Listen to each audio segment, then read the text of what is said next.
I've often quoted as saying I would rather be governed by the first 2,000 people in the Boston Telephone Directory than by the 2,000 people on the faculty of Harvard University. In this present crisis, government is not the solution to our problem. Government is the problem. They share our beliefs, our convictions, our hopes, and our dreams. These are the conservatives of the heart. They are our people. Join the best in the movement. It's Conservative Conversations with ISI, educating for liberty since 1953.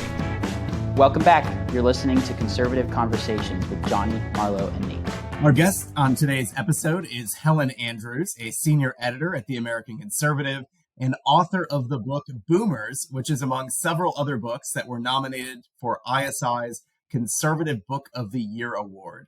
Thank you for joining us, Helen. Thanks so much for having me. Helen is going to talk with us about her book today. And before we get into the listener question and that discussion, I wanted to remind our student listeners that ISI's honors program is accepting applications until January 15th. It's a premier, all expenses paid program, and this year it's in Philadelphia. So I hope to see your application. As for the listener question, Michaela wants to know, Helen, if the boomers are characterized by their decadence, how would you characterize Gen Z today in a brief description? Decadence squared, if that's brief enough.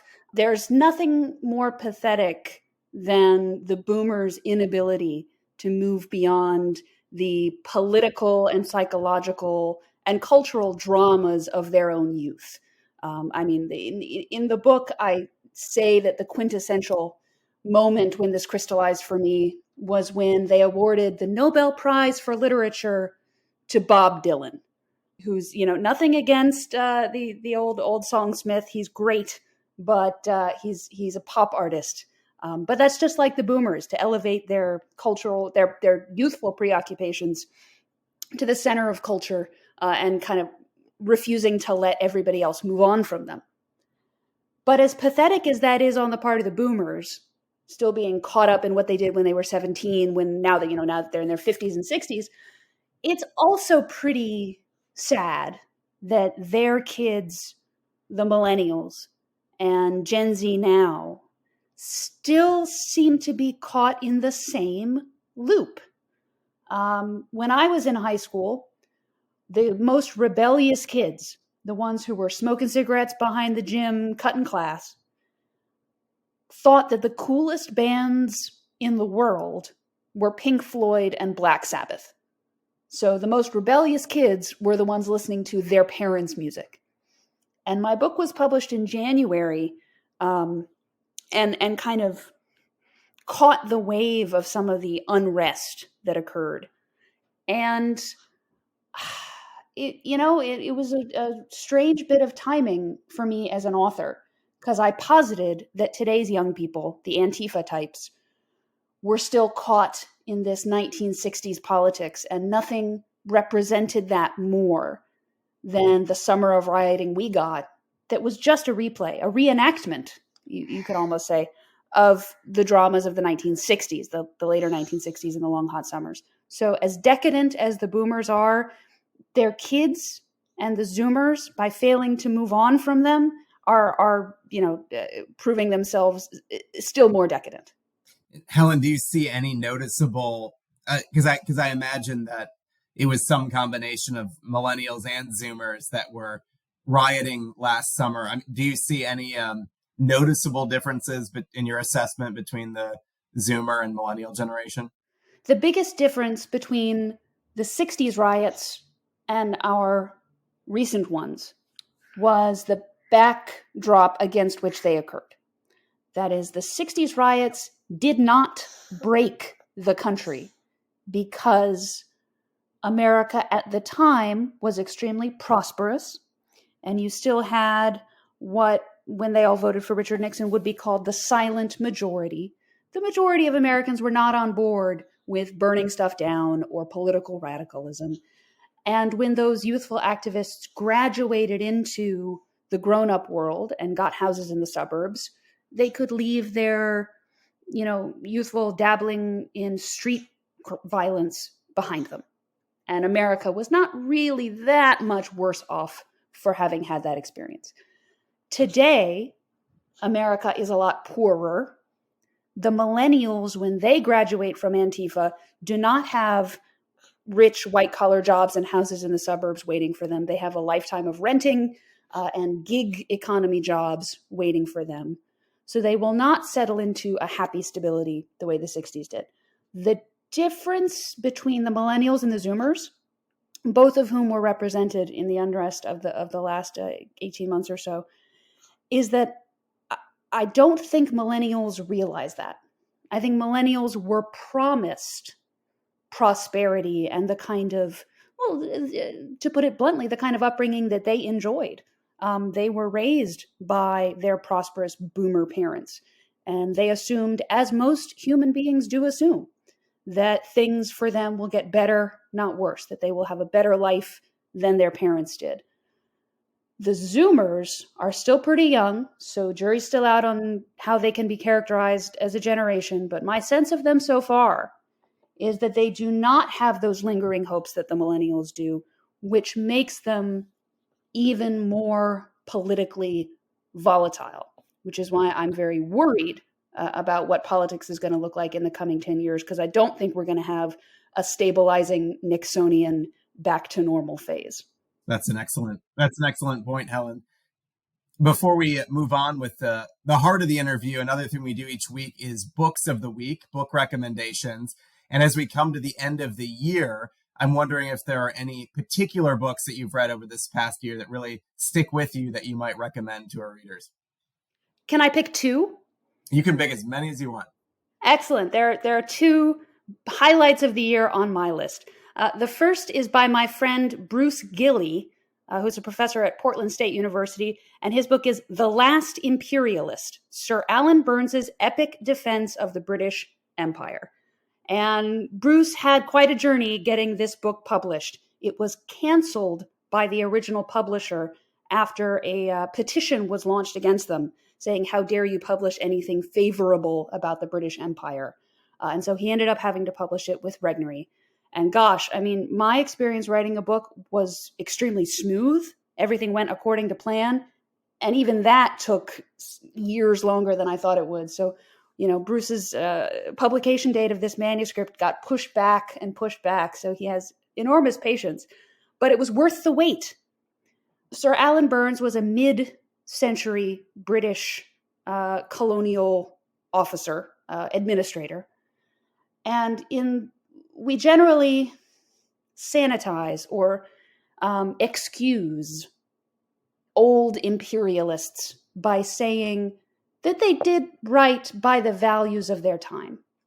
The great merit of Bruce's book and his biography of Sir Alan Burns is that Sir Alan is his values are the same as ours. He thought people should be treated by merit and not by skin color. He thought that everybody deserved good government no matter where they come from. He was liberal. He was fair-minded. And so to see someone who reflects our own values so closely conclude from those values that a lifetime spent bringing government and justice to the third world under the aegis of the British Empire was a good and moral thing to do is a perspective that a lot of people don't usually get. And my second pick, which is briefer, is a memoir by someone named Emile Draitser called In the Jaws of the Crocodile, a Soviet memoir. And Emile Draitser was a Soviet satirist who was moved to write a memoir of his time by a question he got from his kids. He emigrated to the United States in 1975, so his kids grew up in the free world. And when they used to ask him what he did for a living under communism, he told them, well, I was a humor writer. I wrote funny pieces for magazines. I was a satirist. And his kids said, that's hard to believe. That's a contradiction in terms. Soviet satire? I thought everything there was grim and dour, and you're not allowed to make fun of the authorities ever. And so it's a good reminder that the Soviets did have humor. They did permit a certain amount of free speech and poking fun at commissars. And they knew that, their economic system was not always efficient, and the guys running their factories were sometimes dumb or corrupt. And they allowed the people to blow off a little steam. But in a way, the more realistic picture of Soviet society is even more chilling, because it means it's possible to have something that could accurately be characterized as tyranny, even when people are allowed to make fun of their leaders a little bit. Well, thank you, Helen. And for our listeners, if Helen's book is the best conservative book that you have read this year, you can cast your vote on ISI's website for the 2022 Conservative Book of the Year award for her book, Boomers, which we will be discussing during this podcast. As a quick aside, Helen, I grew up in Portland, and I distinctly remember when Dr. Gilley published his essay, The Case for Colonialism, which was enormously courageous in the context of the Portland State University faculty, who are exactly what you imagine Portland State faculty to be like. But before we continue with our interview, I'd like to thank everyone who's listening for listening to Conservative Conversations. This podcast is a production of the Intercollegiate Studies Institute, and our mission at ISI is to educate for liberty. So if you'd like to help us in that mission, please rate and review this podcast on Apple Podcasts to help us reach more listeners like yourself. Helen, let's start by giving listeners a primer about your book, Boomers. The full title is Boomers, the Men and Women Who Promised Freedom and Delivered Disaster. What exactly inspired you to write the book, targeting the boomer generation specifically? There is a truly great classic of English literature published in 1918 called Eminent Victorians by a writer named Lytton Strachey. And that book was just a profile, 4 separate short capsule biographies of famous members of the Victorian generation. Florence Nightingale was in there, and she's the one most people have heard of. But the other people were in there, like General Gordon. And Strachey believed that the Victorian generation had ruined Great Britain. He hated them. And because he published his book immediately following World War I, there was a wide segment of the reading public really, at that point, open to hearing a case to be made for the idea that the people who had been governing Britain for the last half century had just screwed up completely and set the country off on a wrong track that had ended in war and destruction. Strachey's book was enormously effective. We think of the 1920s as a time of great disillusionment, and his book really not just exemplified that, but in many ways caused it. It was the great debunking spirit of the age, in 200 pages. So this was a great precedent for taking down a generation that you think has done great harm to the world. And so I thought, well, nobody deserves a takedown more than the baby boomers. So why don't I do this model? I had read a lot of magazine journalism, essays about the baby boomers, and they were frustrating to me in their generality. They talked about boomers did this or believed that. And I always thought, well, that's not true of all of them. So rather than deal in generalities, I picked a list of 6 baby boomers who I thought represented a good spread and also represented some of the boomer tragedy. And the 6 people were Steve Jobs, Aaron Sorkin, Jeffrey Sachs, Camille Paglia, Al Sharpton, Sonia Sotomayor. I think that's everybody. I don't think I missed anybody.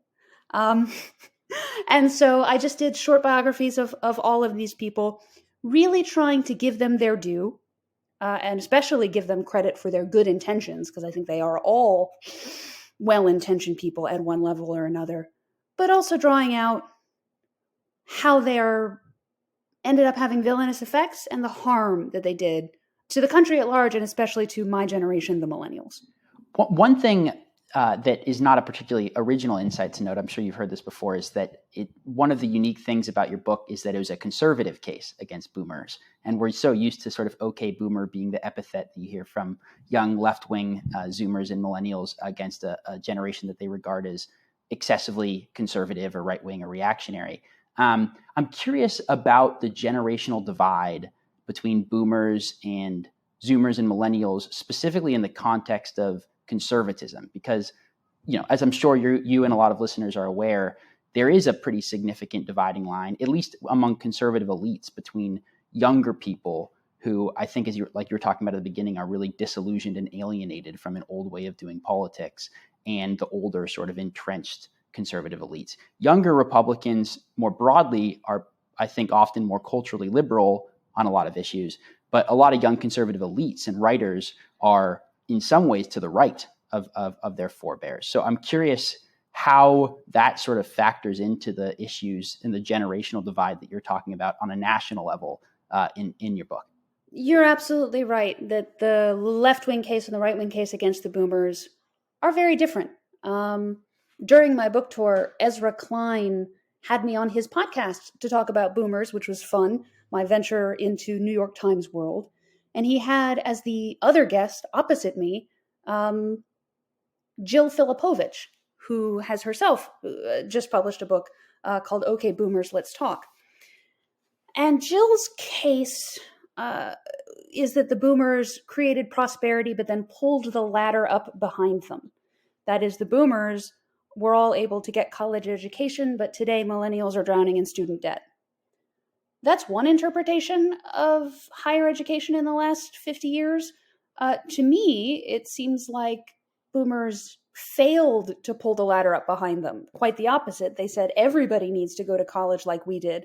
We need to expand higher education, make it easier for millennials to go to college, and that was the cause of millennials having so much student debt now and a college degree no longer meaning what it used to mean. So that's a quick example of liberals and conservatives looking at the same facts and just interpreting them differently. Within conservatism, Nate, I think you hit the nail on the head.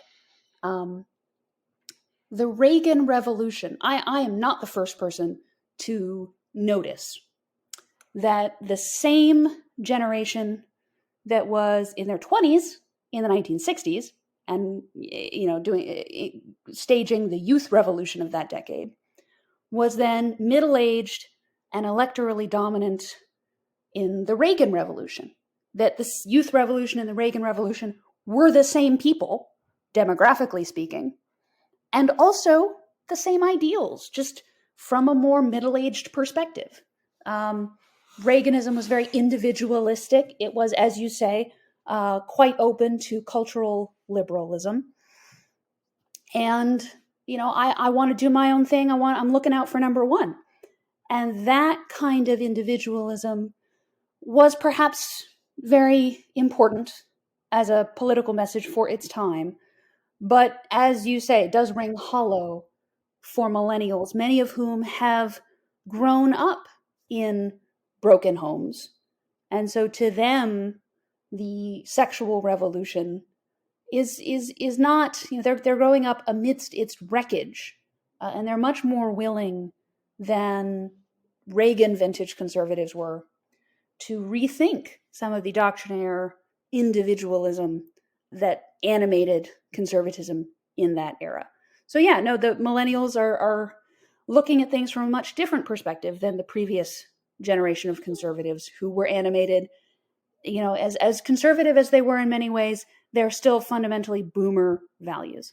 Helen, you mentioned the generational boomer push for their posterity to go to college and amass this immense wealth, the opposite, debt, mass debt.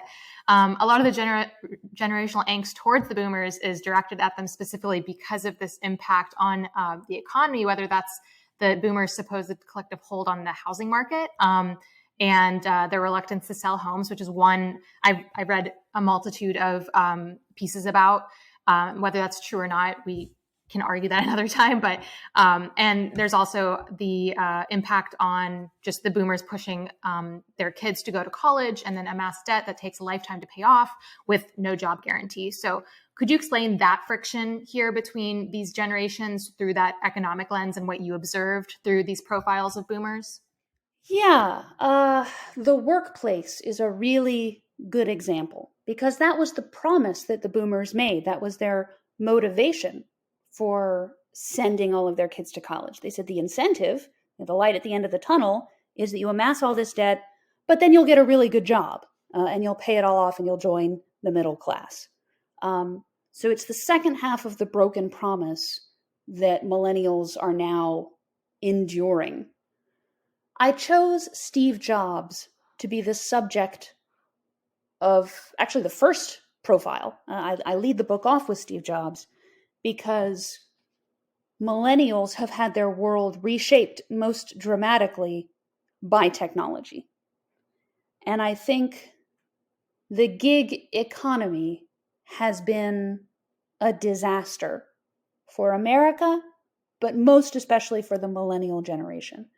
It has deprived them of stability and predictability in their hours, longevity in terms of how long they can expect their job to last, commitment from their employers, and also pay. They just pay really, really badly. And some of those same traits are true to a slightly lesser extent, but still pretty significantly in normal white-collar jobs. Millennials go into jobs no longer expecting to be in the same place for a long time. They don't feel any loyalty to their employers, which is why so many millennials think it's appropriate behavior to badmouth their bosses on Twitter. And in fact, if they work for the New York Times, badmouthing their bosses on Twitter yields results within the organization. That's how they get what they want. So there's no sense of institutional loyalty. It's just, and you can't really blame the millennials for not having that because no one has ever shown any loyalty to them institutionally. So that's, goes on both sides. But that's the economic landscape that millennials are looking at. And so they feel like the college degree that was supposed to make their lives secure. It was supposed to be an upfront investment that would pay off throughout the rest of their lives, are seeing that that's not the case, that was a false promise. And so that's why you have the very toxic mixture, not just of poverty and frustration, but also resentment. Like not just I'm poor, but I'm poor because I was betrayed, because somebody sold me a bill of goods. And really, who can blame them? Helen, diving into one of the subjects of your book a bit more, Camille Paglia, she's a figure who a subset of people on the right have had a degree of respect for her. I personally haven't read much of her, but I've always found her to be a somewhat interesting or fascinating figure just because she's a bit of a reactionary. She hates political correctness. She seems to, I don't know, she kind of, I guess, has an artistic appreciation of deviancy. It seems to me she doesn't really want deviancy to be mainstream, but she kind of likes it on the edges, almost as like a kind of a twisted prophetic critique of contemporary society. And so, while I don't really agree with a lot of what she says, it's, she's always been kind of someone interesting to follow for me. And so I'm curious from your perspective, what does the subset of people on the right who have respect for Camille, what do they get wrong? And why did you choose to focus in on her as opposed to some of the other feminists that you could have written about? I picked Camille because I like her. You talk about the conservatives who have kind of a grudging admiration for that tough old Italian lady. That's me. I count me among them. I remember being an undergraduate and reading Sexual Personae cover to cover and being exhilarated. It surprised me, but the feedback I get most often on this book from readers is, Helen, love the book, it's great, but why did you have to go after Camille? We love her. And I thought, well, hopefully my respect and affection for her came through. Camille made her first big splash, as you say, tilting against the feminists, especially the humorless second wave feminists. And at the time in the 1990s, there was a big campaign against date rape on college campuses. It was essentially the same phenomenon as the Obama era backlash against hookup culture and the campus sexual assault crisis. It's all the same phenomenon, and it really has not gotten any better, and it is genuinely bad, although I think the left has the wrong read on it. Anyway, but in the 1990s version, a lot of the feminists were saying, the one thing we must never do is blame the victim. So anyone who suggests that it's a bad idea for an 18-year-old girl to go to a frat party and get so drunk that she is incapacitated is denying women their agency or restricting their freedom, and that's just evil and misogynistic and the worst thing you can do. And Camille Paglia comes along and says, well, that's idiotic. Sex is dangerous and cannot be made undangerous. Women are tough and deserve to be equipped with good, sensible rules. And if they want to go out there and break rules, that's their prerogative too.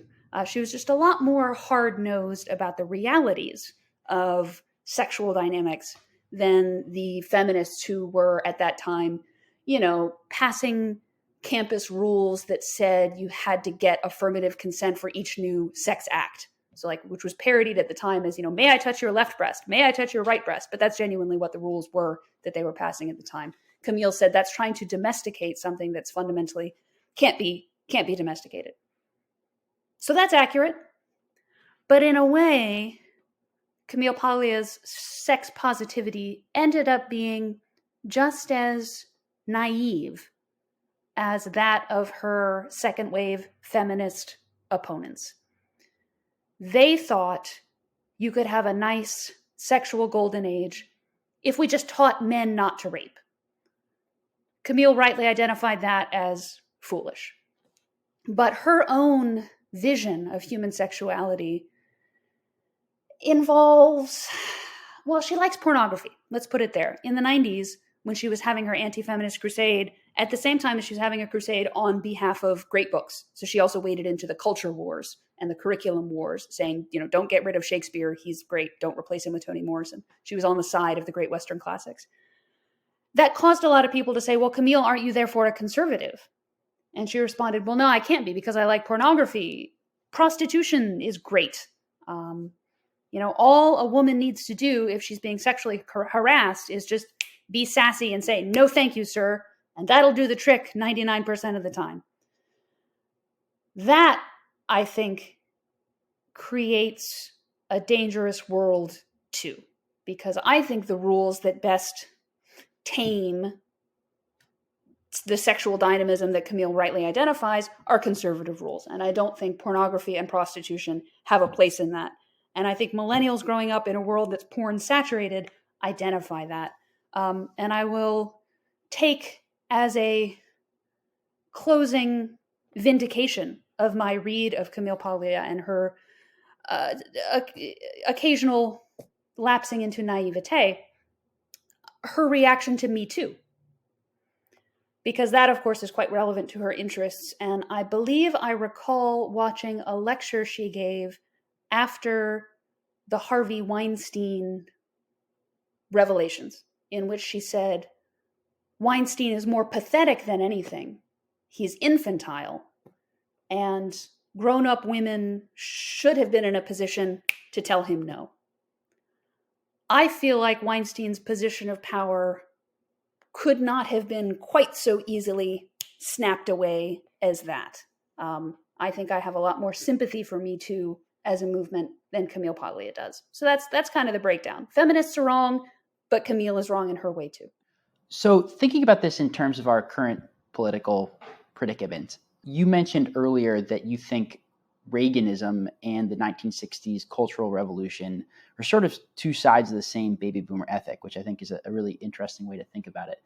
Do you also think that the Zoomer and millennial backlash to the sort of baby boomer style of politics on both the young left and the young right could be identified as one sort of broad, somewhat coherent political, socio-political, or cultural phenomenon? In other words, do you think the sort of radicalization of at least a sector of the young right and the young left directly in response to what they identify as this old style of boomer-dominated politics shares some characteristics, or are these really two completely disparate movements that don't actually have much in common at all? I'm always skeptical when people say that the left and the right are really on the same side or should form an alliance because they ultimately share the same values. Because usually one side or another is getting a better end of that deal. Whoever's trying to sell you that line usually has their own side's interests at heart. But it's true that I can't help noticing that, I mean, in the 1980s, when you did have a sadly not very effective backlash against pornography, conservatives chose to make alliances with, Andrea Dworkin and Catherine McKinnon. I think that particular alliance failed because conservatives let liberals drive the agenda. There are a few examples of court cases that we lost because we let Catherine McKinnon draft the law instead of, I don't know, Bill Bennett or, somebody on the conservative side. But that aside, it could have worked. And I see echoes of the same thing in anti-trans backlash today. You see feminists, you see old lesbians saying, I didn't get into lesbianism to have to, because I love women-only spaces, right? I don't want to see dudes at Lilith Fair. And I think that if you're someone who's given her life to feminism, even radical left-wing feminism, that's a perfectly reasonable way to feel. And I think they might not agree with all of the conservative response to the crazy sexual identity politics of today, but I think they agree with enough of it. And if that's a battle that social conservatives are going to have to wage in the courts and in public opinion in the next 5 years, then I think that's an alliance with feminists and leftists that can make sense. And it is, Nate, to get back to your question, coming from a similar place of disillusionment with the sexual revolution and its effects. So I wouldn't quite say that the left and the right side of politics among millennials and Zoomers are similar in the way that the left and right were similar for the boomers. But, there's commonalities there and certainly tactical alliances to be made. Helen, something that I want to ask you regarding the other side of the coin, the left, which you touched on, is how boomers undermined the notion that labor was the nucleus of left-wing politics and instead kind of ushered in, propped up this caste of educated and wealthy elites. So I'm curious what your thoughts are on how that was a paradigm shift that you can specifically kind of tie back to the boomers and their proclivities. It's right there in the name, the new left. The reason why the new left and Tom Hayden and the SDS called themselves that was to differentiate themselves from the old left. And by that, they meant mostly labor. If you go back and read the Port Huron statement, the founding manifesto of student radicalism, it really takes as its assumption a belief that was widely held in the 1960s, which is that this was a time of abundance. Extreme poverty had not quite vanished, but just about vanished in the United States. You no longer had people, dirt farmers who didn't have electricity. The country was relatively prosperous and seemed to be set to continue in prosperity ad infinitum. So they thought the economic problems had all been solved. And the remaining problems that it was left to their generation to address would be more spiritual ones. They were all really alienated. They said, haven't we been robbed by our prosperous suburban upbringing? It's just so empty. This is why you have so much complaining about cookie cutter 1950s Leave It to Beaver suburbs, which, frankly, a lot of millennials today would kill for. But back at the time, they thought it was lame because, the art scene wasn't sufficiently diverting. And that assumption that it was going to be spiritual and identity problems that were going to define politics in the coming decades, they really took to heart and decided to be true, even though their prediction of continuing prosperity turned out to be false. And so the result was that when we started having extreme economic stratification, and we needed institutional organizations that could stand up and politically represent working people and give them a bigger slice of the pie, those institutions had fallen away. They were no longer heavy hitters within the Democratic Party, which had been their old home. And so the way working people have a voice is through being organized, and organizing working people is really, really hard. And so the labor movement was in many ways a cathedral that had been built up over generations. And the New Left tore it down, razed it to the ground. And so when we needed it again 15 years later, it was nowhere to be found, because you can't build things back up as easily as you can destroy them. So yeah, the New Left made a deliberate choice. They assumed they were not going to need a labor movement in the future. And boy, were they wrong about that. Helen, I think this is talking about the New Left. It could be a good opportunity to segue to a question that we ask all of our guests, which is, what is conservatism, or how do you define conservatism? And I think, given your vantage point as the print editor of the American Conservative, and also as someone who has the pulse on the new right, as that's taken form since the election of the Trump presidency, I'm curious, what is conservatism? Is conservatism enough? And what's your take on the state of the quote unquote new right today? And might it be falling into some of the pitfalls that the New Left fell into vis-a-vis the old left? Conservatism is ordered freedom. And you have to examine the time in which you live and decide whether or not the order half or the freedom half is what the world needs to hear right at that particular moment. When I was writing this book, I believed that it was the order side that was most lacking. From the moment I first set foot in a public school or first consumed popular culture, it had been dunned into my ears that nothing was more important than being yourself and self-expression, self. Don't let anybody tell you what to do. And that seems like a really bad way to live a life and to be happy, and definitely a really bad way to structure society. And that's what first led me on the road to questioning boomers and boomer values. On the other hand, after the book was published, we embarked upon our national adventure with the coronavirus and lockdowns and mandates. And I'm starting to think that the freedom side of conservatism may be more important in the short term.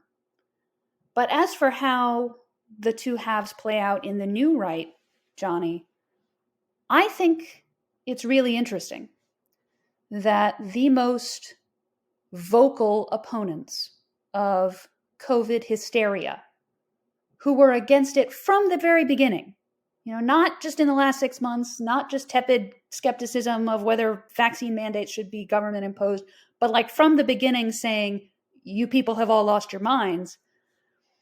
They were people like Rusty Reno at First Things, Peter Hitchens, John Waters in Ireland, mainly people, Matthew Walther, bless his heart.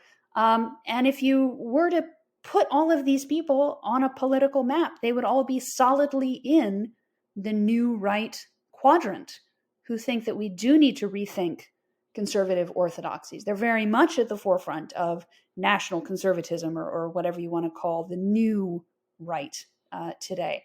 So everybody assumed that those folks were more communitarian and less freedom-minded than the old zombie Reaganism side of the right.